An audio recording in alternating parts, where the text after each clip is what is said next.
Good evening, Moon Princess here, and tonight we're going to cover a true crime case that is a hate crime, and it is the attempted murder of Ralph Yarl.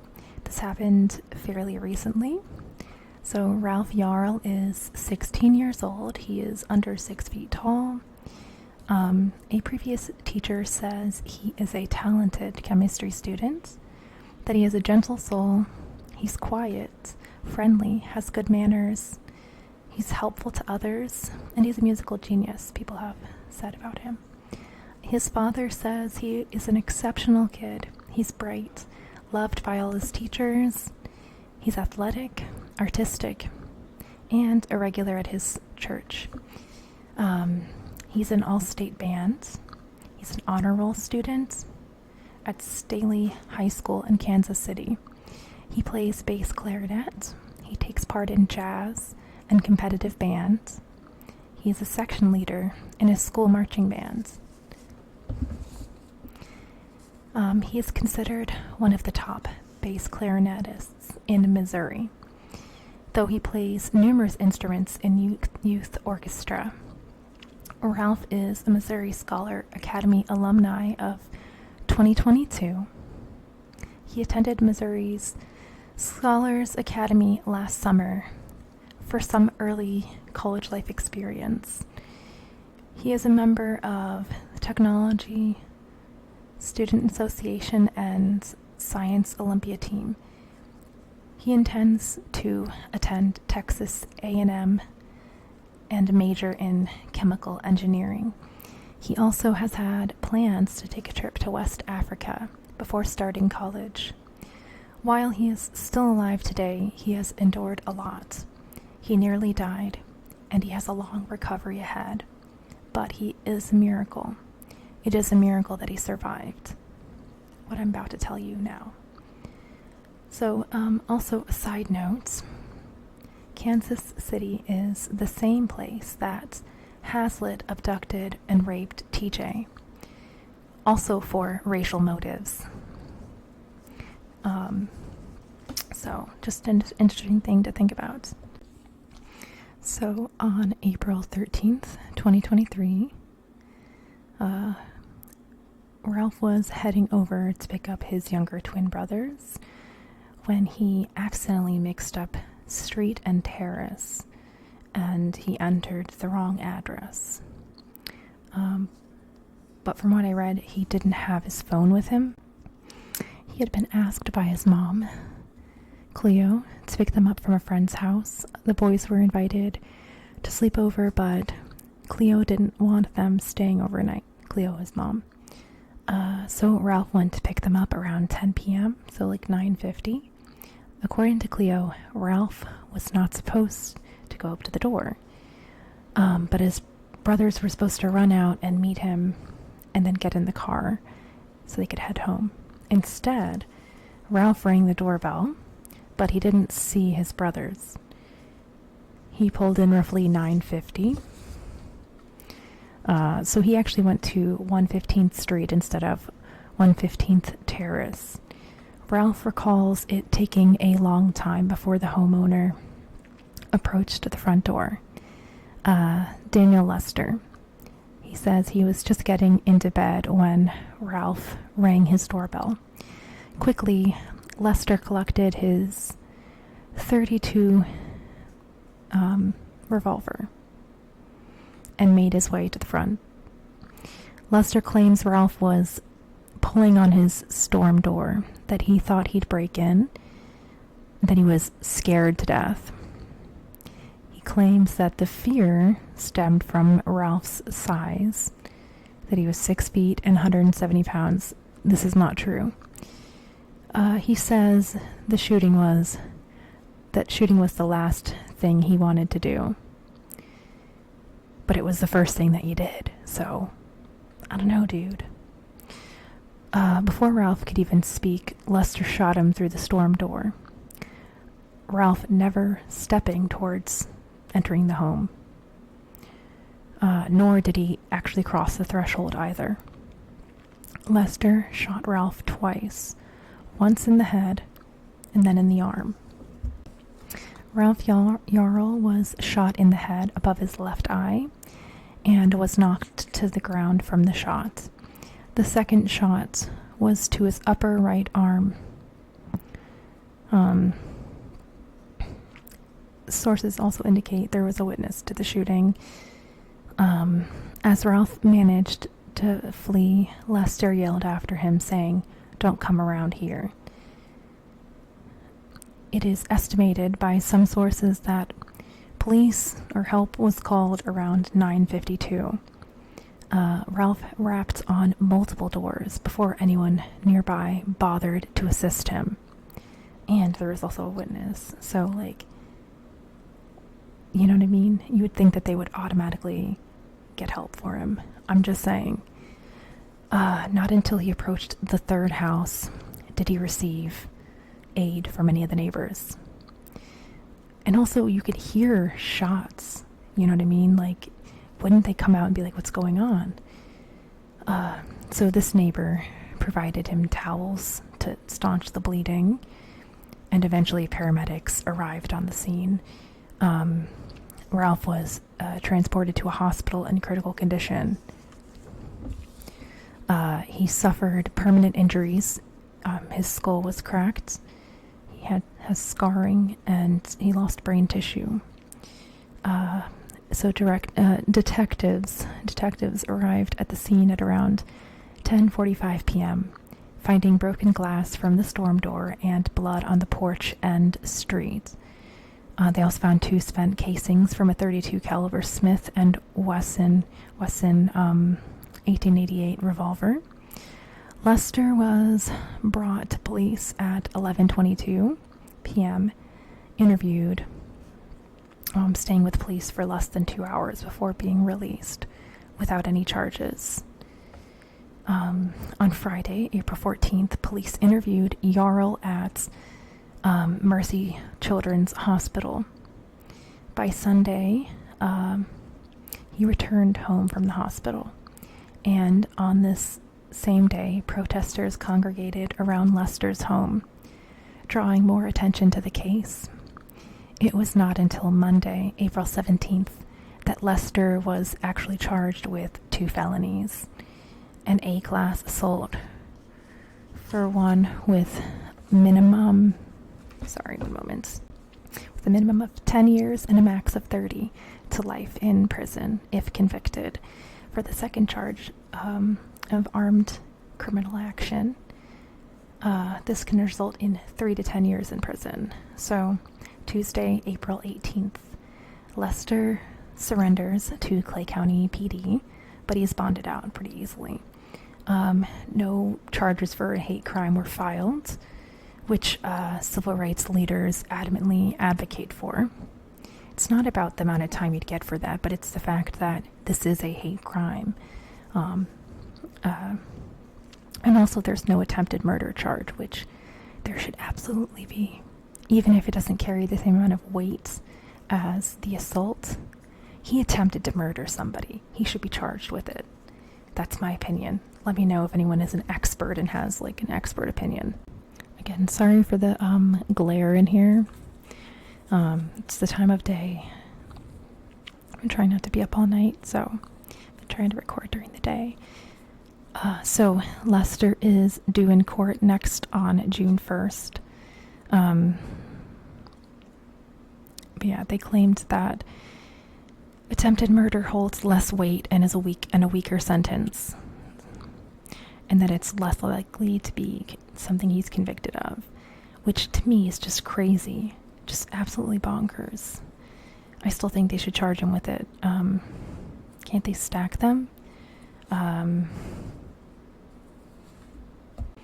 So Yarl's lawyer Merritt has expressed some issues that they take with the case. Why, after initially questioning Lester, was he released after under 2 hours? It's just weird. They express frustration with lack of police responsibility being taken, denying family due process, saying no one has owned up to it, that it required national outrage for the case to progress this much. I agree. Merritt goes on to say, "We expect all families who are met with this type of trauma to get an immediate police response and vigorous prosecution. That's not what this family was given before there was national outcry." So, 16-year-old unarmed boy didn't actually pose a threat, but far too often in America. His skin alone is his weapon. So, Dr. Carmeletta Williams, CEO of Black Archives of Mid-America in Kansas City, echoed a similar sentiment. He showed up at somebody's door. It was a mistake. The addresses were the same, and he was looking for his brothers. To say you were threatened by someone and the only weapon was their blackness is unconscionable. And kind of describes it as being the community not fully human. So classmates of Ralph held a rally April 18th with signs saying, "Justice for Ralph, we walk for Ralph, and stop the hate." So a comment by Missouri NAACP President Nimrod Chappell Jr. "A black suspect would have been in jail from the start. Facts." Many are outraged by the shooting. Biden actually even spoke with family, invited them over to the White House, after which prosecutors decided to pursue charges against Lester. Just let that sink in a little bit. The call with Biden occurred on April 15th. Ralph's mom, Cleo, talks about how her son keeps reliving what happened, that he's cried buckets of tears, he has trouble sleeping, which causes him really bad headaches. Mama just wants to protect her babies, to keep them safe. That she's raising a good boy, and it didn't prevent him from being shot. It's heartbreaking. Ralph is still a baby. He's only 16, you know? He's still so young. Ralph Yarl's traumatic incident, being shot by Lester, it really shows us that police do not adequately protect black people. According to the founder and director of Real Justice Network, she says she should not have to worry about her son's life being taken away for accidentally going to the wrong address. Ralph's aunt talks about how loved he is and the gratitude in knowing he is healing. His aunt's name is Dr. Faith Spoonmore. Yarl narrowly survived a traumatic brain injury. According to activist King, had the bullet hit his head a fraction of an inch in any other direction, he would probably be dead right now. Ralph's father, Paul Yarl, says he knows with certainty his son would not have provoked Lester. He shares how angry he felt, wondering who would want to harm Ralph. It's been an emotional roller coaster for Paul.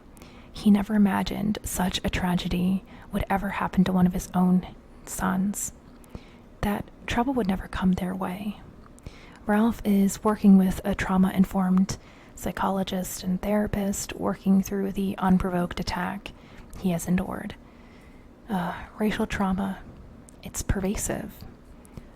It's really harmful to people's health. So Lester's relatives, so Lester's grandson, Clint Ludwig, says, as a younger child, he was not aware of social and political views of his grandfather, though he says he does have a habit of making racist comments. He noticed increased consumption of conservative news media as well. Interest in conspiracy theories, misinformation, says he's found his racist comments directed at minorities to be disturbing. Media, his content reinforces this negative view of minority groups as well. Clint says he and Lester are on the outs after he challenged his viewpoints, that Lester couldn't handle a little bit of pushback, that he lost touch. He finds his actions repulsive, but he says he wasn't shocked by the news of what he did. His politics, his grandson's politics, Ludwig, his politics differ from Lester. He does not condone racial violence or excuses for this violent behavior. Ralph deserves justice, and Black Lives Matter. So another relative, Dean Smith. Other relatives, like Dean Smith, assert the crime is not racially motivated. I don't know what planet they live on. Justifying laying it all on rather thick, in my opinion. A dangerous echo chamber situation happening here. So stand your grounds. The Stand Your Ground bill in Missouri passed in 2016, leading to, like in pretty much every other place where they have stand your ground, it led to a dramatic rise in homicide. Lester claiming he shot him in fear that it's self-defense is stand your ground waiting to happen. Missouri has wide latitude for the use of lethal force when you are a white man, of course. It doesn't actually work for everybody, according to the statistics and things I've looked at. I'm planning to try to cover more of this topic in its own video. I didn't want to make this too long of a video. According to Robert Spitzer, political science professor and researcher of gun violence and politics, concern for how it is interpreted, shooting someone for stepping on your property is not considered true stand your grounds. In Missouri, stand your ground does not require someone to retreat before using force to defend themselves or someone else. The idea is, if someone is coming at you and you reasonably believe they will attack or kill you, that this warrants self-defense. Ralph never attempted to enter Lester's home or cross the threshold, so that kind of leaves that null and void. That's like a real defense if you think about it. Some quick Kansas City hate crime stats for you from 2021. Okay, so I will also be including a GoFundMe link in the description that will go towards Ralph's medical bills, therapy, and other funds will be put towards college costs, expenses, and his trip to Africa, to West Africa. So, yeah, that'll be interesting. A few words in conclusion. Family's attorney said, gun violence against unarmed Black individuals must stop. Our children should feel safe, not as though they are being hunted. While this is certainly a step in the right direction, we will continue to fight for Ralph while he works towards a full recovery. And here's a little tweet from the vice president. Let's be clear. No child should ever live in fear of being shot for ringing the wrong doorbell. So that about sums it up. Thank you so much for watching. Please like and subscribe if you found this video interesting, got something out of it. And I look forward to seeing you in my next one. Good night. Sweet dreams, Moonies.